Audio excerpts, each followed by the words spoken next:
Blog Talk Radio. Welcome to the Institute for Personal Development, Kriya Yoga Ashram, where total consciousness is the new frontier. Kriya Yoga is union of the individual with the divine. Join us as we explore the practices to initiate this process. Good morning and welcome to the Voice of Yoga. Let's talk consciousness. I am your hostess, Lisa Winton, and with me is Kenny Toy, also known as Swami Jayananda, founder of the Institute for Personal Development, located here in Hampton, New Hampshire. Good morning, Swami. Thank you for being here today. How are you? Good morning. I'm doing pretty good today. How about you? Well, I'm doing great today, too. Thanks for asking. And we want to thank you all for tuning in. Today on The Voice of Yoga, we will talk about the statement in Matthew 5:48, "Be ye therefore perfect, even as your Father which is in heaven is perfect." In this show, we will discuss why it is impossible to be whole on the manifested level of consciousness.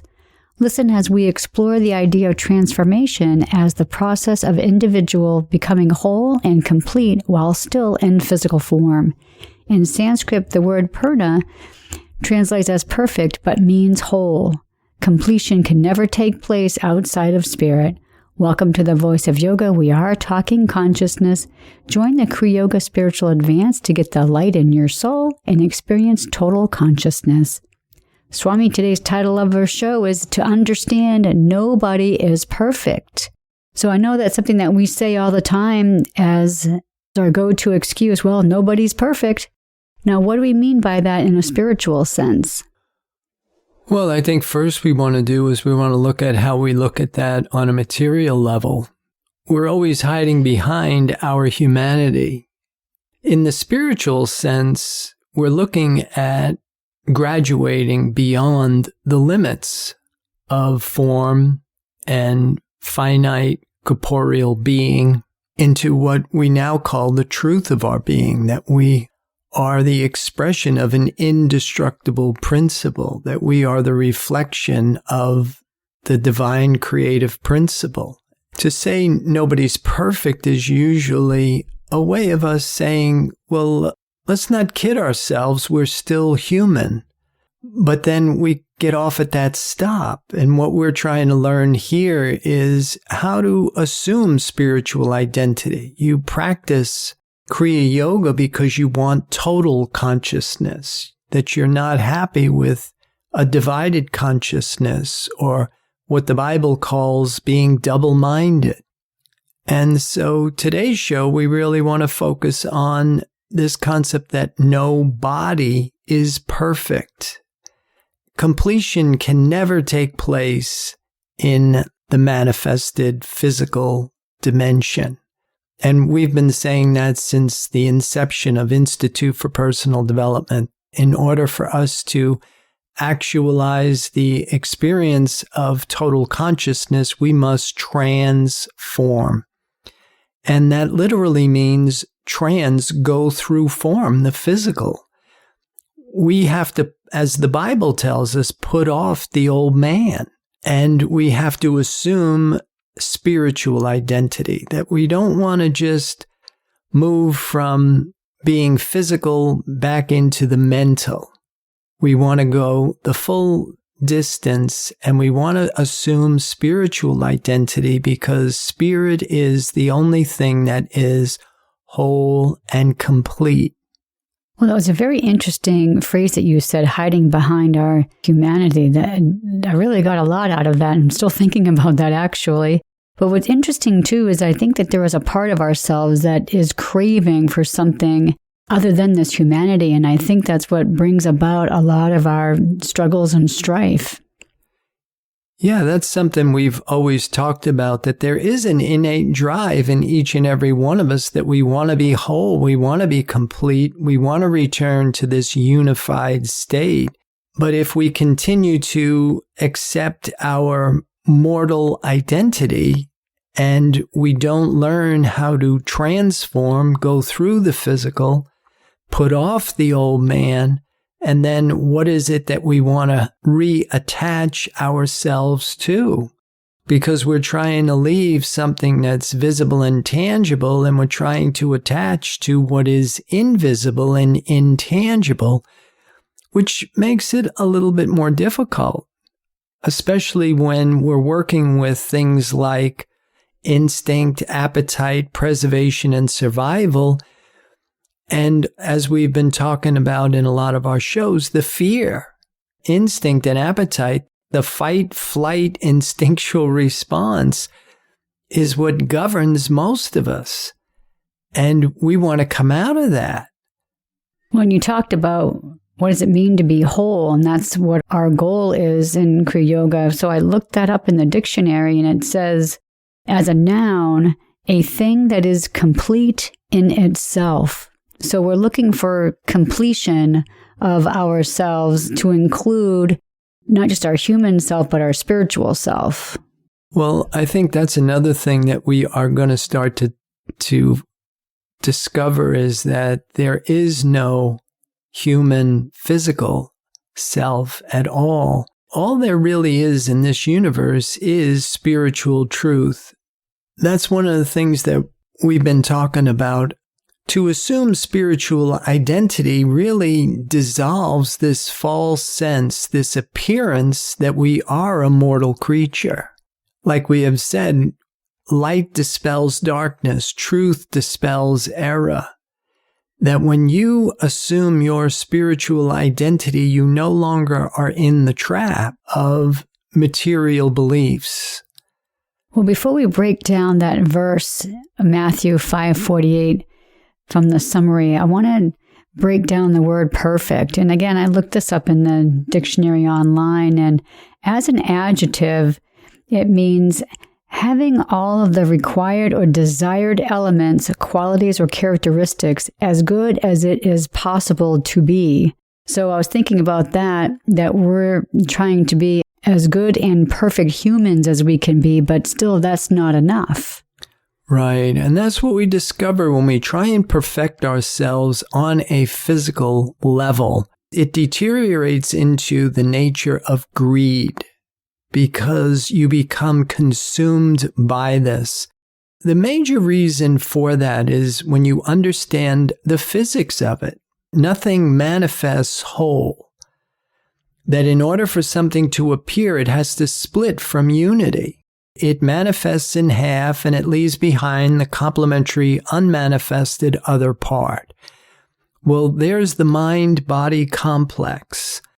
But mathematically, if you were to mark 2 points, and you said the goal of life was to go from point A to point B, and you could make as many moves as you wanted to, but you could only go 1/2 the distance with each move, you would become rapidly close. You would become infinitely close, but then you'd become frustrated as all get out because you would find that you could not complete yourself or you could never reach this other point because mathematically you can't find a number that you can't multiply by 0.5. Well, I'd like to talk about, just for a minute, the other definition for perfect as an adjective, and that is absolute and complete. And I thought that was interesting because we're always talking about the absolute and completion. Right. And for us to understand that that is the description of spirit. Spirit is whole, and spirit doesn't report in our 5 sense mind. Because it's whole, because our mortal senses operate on contrast. Because of that point of departure, there's this contrast, and our senses perceive what's before them. So now we have to think differently. We have to shift. We're looking for what doesn't report in our senses. But at the same time, we want to use the testimony of our senses to give us clues as to how we're thinking. Have I forsaken the modes of mortal thought, and am I now thinking with divine mind? If you are thinking with divine mind, because the formula that we work with is how we think is what we become, then what you are manifesting in your thought must have divine qualities. Now that we know what the word perfect means, let's now talk about Matthew 5:48. And again, that is, be ye therefore perfect, even as your Father which is in heaven is perfect. So there's a couple of things here I think we need to talk about. What is ye therefore perfect? Who is the Father? What is heaven? If we start with the Father as being the creative principle, and the creative principle is perfect, I think it's important to understand that nothing manifests whole, as we stated. In Sanskrit, purna means whole and translates as perfect. Again, what does it mean to be whole or perfect? No body or no form is the only place we can find perfection. No physical or mental form or image. And the only place to find this is spirit. Because spirit is what we call the void, the nothing. But it's not nothing as we know it materially with our human modes of thinking, but it is the void or the nothing that doesn't report in our human consciousness. And the reason it doesn't report is because it's whole, it's complete. Divine mind thinks in terms of the absolute. We are accustomed to being double-minded and we're thinking in duality, whereas divine mind is thinking in terms of the infinite. And so now this void or nothing that you're talking about, would this be what we should consider like another word for heaven? Well, I think, yeah, we can use that as heaven or thy kingdom. And it's interesting to find out that's the only thing that's real. That this divine creation, this omnipresence, which is everywhere in everything, and it's eternal, unchanging, completely fulfilled, is all that there is.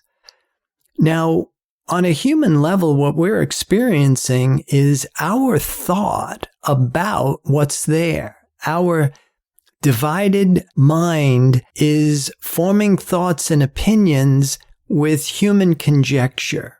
We're trying to form these thoughts and opinions with incomplete information. We're not seeing the whole picture. And if we accept that and we get off at that stop and we think that we are a finite mortal creature, then we're in the trap. Now we are in the cycle of death and rebirth under the law of karma. In order for us to get out of that, we must give up the false belief that we are a mortal creature and we must assume spiritual identity. Matthew 5:48, be ye perfect, even as your Father which is in heaven is perfect. If we understand that to be ye spirit, even as your Father which is in heaven is spirit, then it kind of gives us a little bit more of a clue that I have to do something. It gives me instruction that I must shift my awareness from material to spiritual. And isn't that what the Bible tells us? To sow to the flesh is death. To sow to the spirit is life. And unless we really understand what that means and what that looks like when I'm actually doing it, we remain in the trap and we continue to draw from what is visible and tangible or what is invisible and tangible. We're in this mind-body cycle of death and rebirth that if you have some leadership, if you have some understanding, then you can employ a spiritual science that will help you graduate and transcend these limits. Well, we're going to pause right here to hear a word from our sponsors. So listeners, we'll be back with you in just a few moments. Kriya Yoga Theory 1. Human Development and the 8 Essential Stages of Kriya Yoga. This program is a comprehensive course that will help you get your arms around the science of Kriya Yoga. It provides a clear understanding of the goals and objectives behind yoga, along with the physics of spirituality. It includes the practices, supportive concepts of Kriya Yoga, and the process in human development, apotheosis, the process of the human becoming divine. A complete guide on how to become a human in the adult state. Get the light in your soul and experience the simplicity and joy of union with the divine. This course is available in live classes at the ashram or online with 8 videos or 4 CDs. Visit our website, www.ipdtransform.com, for more information. Welcome back. For those of you just joining us, you're listening to The Voice of Yoga, and we are talking consciousness. So, Swami, before the break, you had started talking to us about the cycle of death and rebirth, and I was wondering if maybe we could just delve a little deeper with that. Yeah, the cycle of death and rebirth is basically the law of karma. It is experienced as the law of reciprocity, that what we're putting out is what we're getting back. And I think that's a big foundation of what we call now the old theology. In fact, I think the Old Testament really focuses on the law of karma, the concept of the Lord God, which is this divine creature that rewards and punishes, that gives and then takes away. And that's not the divine law of life, which is what we really want to start to graduate into. And to graduate from finite mortal thought and the law of karma into infinite, immortal, divine ideas or divine mind. This graduation will correct thought, and it outpictures perfection. Now remember, we work with the formula, how we think is what we become. But this conversion from material to spiritual must precede this shift from material law to divine law. And whatever it is that we have fidelity to, whatever it is that we accept as real, whatever it is that we internalize or desire, is really going to determine what will govern us. In fact, or in truth, you'll find that this law of karma is not real. And what we mean by not real is that it is not self-existent. That the only thing that is self-existent is spirit. The divine creation, the divine idea is complete, it's whole, it's unchanging. But it is the only thing that has power in this universe. Everything else relies on belief for its appearance of power. And that's why we have been saying that fear is the defense mechanism for this false sense of who we think we are. So the thoughts that we have to be conscious of is not just what we're thinking on a daily basis every second. I know we have thoughts going through our minds constantly, but also it's those thoughts that are in our subconscious mind as well. These are the ones you're saying that we have to come to the realization that those need to be changed as well. Well, we have to forsake all modes of mortal thought, period. And a lot of times we think these are my thoughts, but most of the time what we are accepting as my thoughts are really being televised to us from world mind or the cosmic mind. And they're disguised as my thought.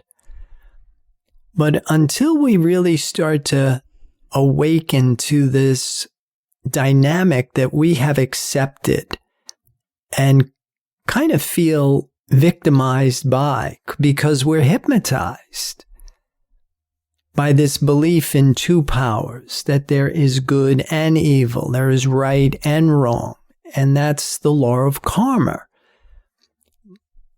But the only way you're going to get out of that is to transform. And the only way that you can successfully transform is to shift your identity from material to spiritual. That you don't even want to go from material to mental. Well, I know it says in the summary, we made a statement that completion can never take place outside of spirit. So is this what you're talking about? Right. And like attracts like. So in order for us to invite spirit into our consciousness, we must assume spiritual identity. That's what we're learning to do with our spiritual science of Kriya Yoga. We're trying to detach our sense of self from what is visible and tangible, and also what is invisible but tangible, and to latch onto what is invisible and intangible, and working with things like silence and stillness. So if we want to become whole and complete while still in this physical form, are there, say, any exercises that we can do that can at least try to keep us on the straight and narrow with this? Well, I think so. I really think that just the term yoga, translated as union with the divine.